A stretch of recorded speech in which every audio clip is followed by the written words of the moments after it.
नमस्कार, आप देख रहे हैं न्यूज फॉर नेशन और मैं हूं सांत्वना आपके साथ। उत्तर प्रदेश सहित देश के बाकी अन्य 4 राज्यों में विधानसभा चुनाव का समापन हो चुका है। नतीजे सबके सामने हैं। जहां पंजाब में आप पार्टी ने बहुमत हासिल की है, तो वहीं दूसरी तरफ 4 राज्यों में बीजेपी का दबदबा देखने को मिल रहा है। लेकिन आज हम बात करेंगे खासा उत्तर प्रदेश के बाहुबली राजा भैया। ये वो नाम है जिससे हर कोई वाकिफ है। ये वही नाम है जिससे उत्तर प्रदेश की जनता भी थर थर कांपती है। खासकर कुंडा विधानसभा क्षेत्र की बात करें तो हर तरफ बस और बस राजा भैया का ही बोलबाला है। पिछले 7 बार से वो विधायक रहे हैं, ये उनका 7वां टर्म है और राजा भैया ने भी इस बार जीत हासिल कर ली है। लेकिन दिलचस्प बात तो यह है कि जहां तमाम पार्टियां राजा भैया के खिलाफ किसी को कुंडा विधानसभा क्षेत्र से प्रत्याशी के तौर पर नहीं उतारती थी, वहीं सपा के प्रत्याशी के तौर पर राजा भैया के एक वक्त शागिर्द रहे उनके दाहिने हाथ माने जाने वाले गुलशन यादव ठीक उनके सामने खड़े थे, उनके विरोध में खड़े थे। राजा भैया के लिए ये मुश्किल तो हो रहा था, लेकिन उन्होंने ये ठान लिया था कि हारना तो किसी कीमत पर भी नहीं है। तभी तो राजा भैया ने अपने एक बयान में यह भी कहा था कि वो 1.5 लाख वोट लेकर आएंगे। हालांकि ऐसा नहीं हो पाया। राजा भैया और गुलशन यादव में इस बार वोटों का फासला बेहद कम रहा, जो पिछले 29 सालों के रिकॉर्ड को तोड़ भी चुका है। एक 29 साल का रिकॉर्ड जो आज तक किसी ने भी नहीं तोड़ा, उसे गुलशन यादव ने तोड़ दिखाया। ये वही गुलशन यादव है जो राजा भैया के बेहद करीबी माने जाते थे। उन्हें राजा भैया के एक राजनीतिक चालों के बारे में पता होता है। उन्हें यह भी पता होता है कि राजा भैया कब किस वक्त क्या सोच रहे हैं, कैसी चाल चलने वाले हैं। लेकिन हालांकि जीत राजा भैया की ही हुई। आपको बता दें कि राजा भैया वो नाम है जो उत्तर प्रदेश में अच्छा खासा प्रचलित है और इस नाम को किसी पार्टी की जरूरत नहीं है। ये अपने दम पर चुनाव लड़ते हैं और पिछले 6 बार से लगातार जीतते भी आए हैं। और ऐसा कहा जाता है कि राजा भैया अपने दुश्मनों को बिल्कुल बख्शते नहीं है। इस बार उनके दुश्मन के तौर पर उनके सबसे करीबी गुलशन यादव ही मैदान में थे। और अब आज हम आपको बताएंगे इस रिपोर्ट में कि आखिर ये गुलशन यादव कौन है जिन्होंने राजा भैया की मुश्किलें बढ़ा दी हैं। और अब जब 2 करीबी, 2 दोस्त आमने सामने हो चुके हैं, तो क्या राजा भैया गुलशन यादव के खिलाफ कोई कदम उठाएंगे? क्या राजा भैया दुश्मन के तौर पर गुलशन यादव को भी नहीं बख्शेंगे? और ये गुलशन यादव ने ऐसा क्या कर दिखाया जो पिछले 29 सालों का रिकॉर्ड एक बार में ही टूट गया, जिसकी उम्मीद राजा भैया ने सपने में भी नहीं की थी। दरअसल रघुराज प्रताप सिंह उर्फ राजा भैया प्रतापगढ़ की सियासत को पिछले 3 दशक से अपने हिसाब से चला रहे हैं। इस बार के हुए विधानसभा चुनाव में राजा भैया अपनी ही पार्टी जनसत्ता दल लोकतांत्रिक के सिंबल पर कुंडा सीट से चुनावी मैदान में उतरे और 7वीं बार जीत दर्ज कराई। राजा भैया ने अपने पुराने साथी और सपा प्रत्याशी गुलशन यादव को 30,418 वोटों से पराजित किया है। हालांकि इस बार उनकी सियासी बादशाहत कम हो गई है, क्योंकि उन्होंने 1.5 लाख वोटों से जीतने का वादा किया था।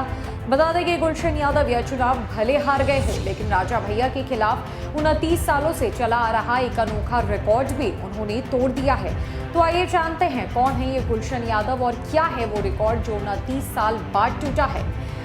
गौरतलब है कि गुलशन यादव का जन्म प्रतापगढ़ जिले के कुंडा के मऊदारा गांव में हुआ है। गुलशन के पिता का नाम सुंदरलाल यादव है और वो 3 भाई हैं।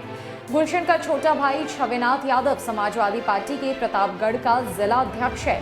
गुलशन यादव ने अपने राजनीतिक सफर की शुरुआत राजा भैया के सानिध्य में रहकर ही की थी। करीबी 2 दशक पहले मायावती सरकार में राजा भैया पर पोटा लगा था, जिसके गवाह राजेंद्र यादव थे। राजेंद्र की हत्या कर दी गई, जिसके बाद गुलशन यादव चर्चाओं में आए थे और जेल गए थे।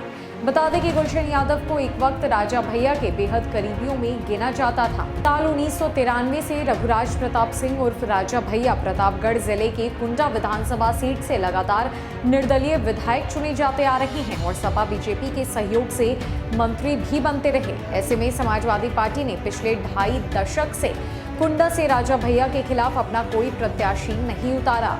वो राजा भैया का समर्थन करती रही, लेकिन इस बार सपा ने उनके खिलाफ अपना प्रत्याशी चुनावी मैदान में उतार दिया, जिससे राजा भैया के समक्ष चुनौती खड़ी हो गई थी। तो वहीं कुंडा सीट से प्रत्याशी उतारने को लेकर चुनाव प्रचार के दौरान राजा भैया और अखिलेश यादव के बीच काफी तल्खियां भी देखने को मिली थी। दरअसल कुंडा विधानसभा सीट पर रघुराज प्रताप सिंह उर्फ राजा भैया साल 1993 से लगातार चुनाव जीतते आ रहे हैं। राजा भैया के सामने विपक्षी पार्टियों के प्रत्याशी पिछले 29 सालों से अपनी जमानत तक नहीं बचा पाए। हालांकि इस बार सपा प्रत्याशी गुलशन यादव राजा भैया के सामने अपनी जमानत बचाने में कामयाब हुए, लेकिन उनका 29 साल पुराना रिकॉर्ड भी तोड़कर रख दिया। राजा भैया ने हाल ही में एक इंटरव्यू में बताया था कि कुंडा की यह परंपरा है कि जो भी कुंडा से उनके खिलाफ लड़ता है उसकी यहाँ की जनता जमानत जब्त करा देती है। आप पिछले 6 चुनावों का इतिहास देखिए, आपको पता चल जाएगा। हालांकि इस बार गुलशन यादव ने 35.19% वोट पाकर अपनी जमानत बचा ली है। 10 मार्च की सुबह 8 बजे जब मतगणना शुरू हुई तो रघुराज प्रताप सिंह उर्फ राजा भैया ने बढ़त बना ली थी। जैसे जैसे राउंड बढ़ते गए, हार जीत में वोटों का अंतर भी कम होता गया। 30वें राउंड में राजा भैया ने गुलशन यादव को 30,418 वोटों से पराजित कर दिया। राजा भैया को 99,261 वोट मिले, यानी कुल वोटों का 50.58% मत मिला। इसके मुकाबले सपा उम्मीदवार गुलशन यादव को 69,297 वोट पाकर दूसरे स्थान पर रहे। बीजेपी उम्मीदवार सिंधुजा मिश्रा सेनानी 16,347 वोटों के साथ तीसरे और बसपा उम्मीदवार 3,321 वोट पाकर चौथे स्थान पर रहा। आपको बताएं कि चुनाव आयोग के मुताबिक जब कोई उम्मीदवार सीट पर पड़े कुल वोटों का 1/6 यानी 16.66% वोट हासिल नहीं कर पाता है तो उसकी जमानत जब्त कर ली जाती है। जमानत जब्त होने पर उम्मीदवार की जमानत राशि को चुनाव आयोग रख लेता है, जिसे जमानत जब्त होना कहा जाता है। विधानसभा चुनाव में सामान्य वर्ग के उम्मीदवार के लिए जमानत राशि की रकम 10,000 रुपए होती है, जबकि एससी और एसटी वर्ग के उम्मीदवारों को 5,000 रुपए जमा कराने होते हैं। सपा प्रत्याशी गुलशन यादव, जो राजा भैया के एक वक्त शागिर्द हुआ करते थे, बेहद करीबी उनके दाहिने हाथ माने जाते थे, उन्होंने न सिर्फ इस बार राजा भैया के खिलाफ चुनावी मैदान में उतरकर अपना दमखम दिखाया है, बल्कि अपनी जमानत को जब्त होने से भी बचा लिया और ये 29 साल पुराना रिकॉर्ड उन्होंने तोड़कर रख दिया है। भले ही राजा भैया इस बार यानी 7वीं बार भी कुंडा विधानसभा सीट से जीत गए हो, लेकिन उनके सामने चुनौती तो अब भी बरकरार है, क्योंकि उनके सबसे करीबी गुलशन यादव ने उन्हें बेहद कम फासलों से जो है वो जीत के रास्ते पहुंचाया है। जी हाँ, ऐसा मान सकते हैं, क्योंकि राजा भैया जहां ये दावे करते आ रहे हैं कि उन्हें 1.5 लाख से ज्यादा वोट मिलेंगे और साथ ही साथ उनके खिलाफ जो कुंडा विधानसभा क्षेत्र से खड़ा होता है उसको यहाँ की जनता जमानत जब्त करा देती है, लेकिन ऐसा बिल्कुल भी नहीं हुआ। काफी कम फासलों से राजा भैया ने इस बार जीत दर्ज की है। तो अब ऐसा लगता है कि इस बार से गुलशन यादव राजा भैया के रास्ते का पत्थर बनते हुए भविष्य में नजर आ सकते हैं।